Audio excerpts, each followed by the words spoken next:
আসসালামু আলাইকুম প্রিয় শিক্ষার্থীরা। আজকে এইচএসসির কমপ্লিটিং সেন্টেন্স নিয়ে আলোচনা করব। তো আমার সামনে একজন ছাত্র আছে, ওর নাম হচ্ছে নির্জর। ও নটরডেম কলেজে সায়েন্সে পড়ে। তো আজকে এই কমপ্লিটিং সেন্টেন্সের ব্যাপারে বোর্ডে আমরা কিভাবে খাতাটা দেখি এবং বোর্ডের রুলস আর রেগুলেশনটা কি, এটা একটু আলোচনা করব। খুব ভালো করে শোনো। এখানে কমপ্লিটিং স্টোরির ব্যাপারে বোর্ডের যে নিয়মটা আগে সেটা শেয়ার করব। কম্পিউটিং হিস্ট্রির ব্যাপারে বোর্ডে আমরা 2011 থেকে 12 সালে একটা পেয়েছিলাম, একটা কনসেপ্ট আমাদের দেওয়া হয়েছিল এনসিটিভির পক্ষ থেকে। সেটা হচ্ছে যে কমপ্লিটিং সেন্টেন্সের অ্যান্সার হতে হবে 10টা সেন্টেন্স। এখানে একটা জিনিস মনে রাখতে হবে, তোমাদের যে কোশ্চেনটা দেওয়া থাকবে 2 বা 3 লাইনের, ওই কোশ্চেনটা বাদ দিয়ে 10টা সেন্টেন্স দিতে হবে।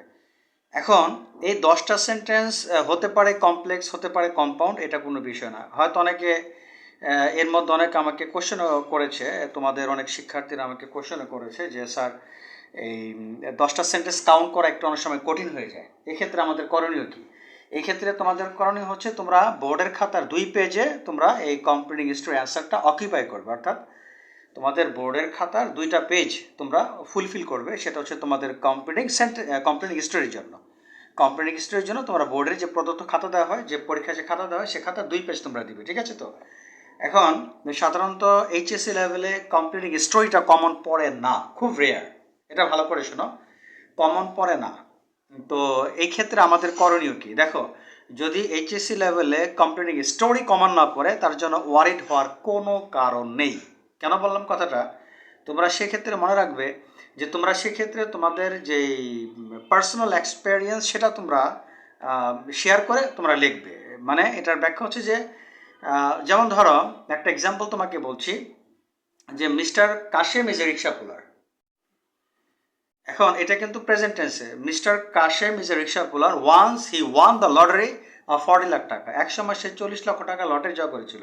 তাহলে এখানে যে বিষয়টা, যে সে 40 লক্ষ টাকা লটারি জয় করেছিল, তো এখন তো সে রিক্সা পুলার, তার মানে তার জীবনে একটা ঘটনা ঘটেছিল, সেটা কি, সে এক সময় 40 লক্ষ টাকা পেয়েছিল লটারির মাধ্যমে। কিন্তু সে টাকাটা কোনো না কোনোভাবে সে টাকাটা খুঁয়ে ফেলেছে বা সে টাকাটা হারিয়ে ফেলেছে, যার কারণে সে আবার আগের মতো ইনসলভেন্ট বা নিঃস্ব বা অসহায় হয়ে সে আবার আগের মতোই রিক্সা চালায়। এইভাবে তোমরা ইচ্ছা করলে গল্পটা কমপ্লিট করতে পারো। আবার দেখা যায় অনেক সময় আমরা পাই যে মিস্টার রহিম একজন ট্যাক্সি ড্রাইভার, সে একজনকে একটা প্যাসেঞ্জার সে ক্যারি করছিল। তো প্যাসেঞ্জার যখন কমলাপুর রেল স্টেশন আসে, তখন প্যাসেঞ্জার নেমে যায়, কিন্তু তার পার্সটা ওই গাড়িতে থাকে।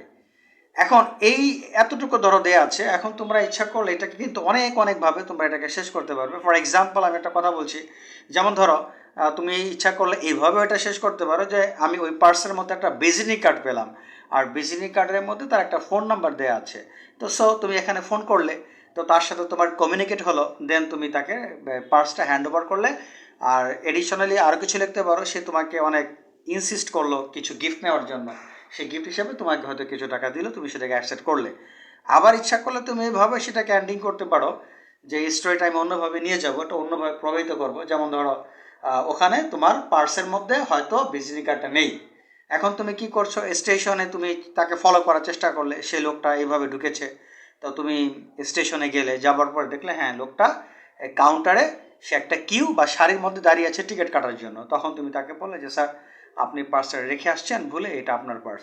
তখন তিনি অবাক হয়ে গেলেন এবং তিনি উপহারস্বরূপ তোমাকে কিছু টাকা দিলেন। তুমি নিতে চাচ্ছিলে না, তারপরও তিনি তোমাকে দেওয়ার জন্য, তোমাকে নেওয়ার জন্য রিকোয়েস্ট করলেন, তারপর তুমি টাকাটা নিলে। এইভাবে কিন্তু তোমরা স্টোরিগুলোকে অনেকভাবে ফিনিশ করতে পারো। তবে মূল কথা হচ্ছে এটাই যে তোমরা কমপ্লিটিং স্টোরির ব্যাপারে বিগিনিং এবং ফিনিশিংয়ের সাথে একটা কনস্ট্রাকশন থাকতে হবে, যেটাকে আমরা বলি প্লট কনস্ট্রাকশন। অর্থাৎ তোমার বিগিনিংটার সাথে ফিনিশিংটার যেন একটা যোগসূত্র থাকে। তুমি বিগিনিংটা যেভাবে করেছো, ফিনিশিংটা আরেকভাবে করলা, তাহলে কিন্তু তোমার স্টোরিটা এটা একটা ভালো একটা স্টোরি হবে না। আরেকটা বিষয়, স্টোরির ক্ষেত্রে কিন্তু টাইটেল খুবই ম্যান্ডেটরি। টাইটেলের জন্য কিন্তু আলাদা মার্ক দেওয়া হয়। এখন টাইটেলের ব্যাপার নিয়ে আমি একটু কথা বলি যে টাইটেলটা আমরা কীভাবে দিয়ে থাকি। টাইটেল তোমরা দুইভাবে দিতে পারো। একটা হচ্ছে তোমার সিগনিফিক্যান্ট ক্যারেক্টার, মেইন ক্যারেক্টার, যেটা যেমন ধরো তোমরা a liar cowboy and a tiger গল্পটা শুনেছ, এখানে তোমরা গল্পটা জানো, এখানে তুমি ইচ্ছা করলে এইভাবে দিতে পারো যে a liar cowboy and a tiger. এটা হয়ে গেল তোমার স্টোরি টাইটেল। আবার তুমি ইচ্ছা করলে এটাও দিতে পারো, যেহেতু এটার সিগনিফিকেন্ট মেসেজ, এটার অন্তর্নিহিত কথা হচ্ছে কি নোবডি বিলিভস এ লায়ার, তার মানে নোবডি বিলিভস এ লায়ার, এটাও তোমরা দিতে পারো টাইটেল হিসেবে। যেমন তোমরা শেখ সাদির গল্পটা পড়েছ, শেখ সাদিকে এটা তোমরা অনেকে জানো এই গল্পটা, যে তাকে প্রথম পর্যায়ে কেউ, তিনি যেই আমিরের বাসা যান, তার যে নর্মাল ড্রেস পরা ছিলেন, তাকে কেউ আপ্যায়ন করেনি। পরবর্তীতে তিনি আমিরের বাসায় যখন যান, তিনি মূল্যবান পোশাক পরা ছিলেন, তখন তাকে অনেক খাবার দিয়ে আপ্যায়ন করে। তখন শেখ সাদি ওই খাবারটা না খেয়ে জামার পকেটে ঢুকাচ্ছিলেন। তো এইটার স্টোরি টাইটেল আমরা কি দিতে পারি? দ্য স্টোরি অফ শেখ সাদি, এটাও লিখতে পারো। আবার ইচ্ছা করলে তোমরা এটা দিতে পারো, dress doesn't make a man great, মানে পোশাক মানুষকে মহৎ করে না। এভাবে তোমরা ইচ্ছা করলে গল্পের নাম দিতে পারো। এই আর কমপ্লিটিং স্টোরির ক্ষেত্রে তোমরা যদি ভালো করে লিখতে পারো, যদি কাটাকাটি ঘষামাজি না হয়, 2 পেজ যদি দিতে পারো তোমরা, যদি সিনটেক্সে ভুল না হয়, গ্রামাটিক্যাল কারেক্ট হয়, স্পেলিং কারেক্ট হয়, তার জন্য তোমরা বোর্ডে নিয়ম হচ্ছে সর্বোচ্চ 90%। তার মানে তোমরা 10 যদি হয় তাহলে 9 তোমরা পেতে পারো, কোনো সমস্যা নেই।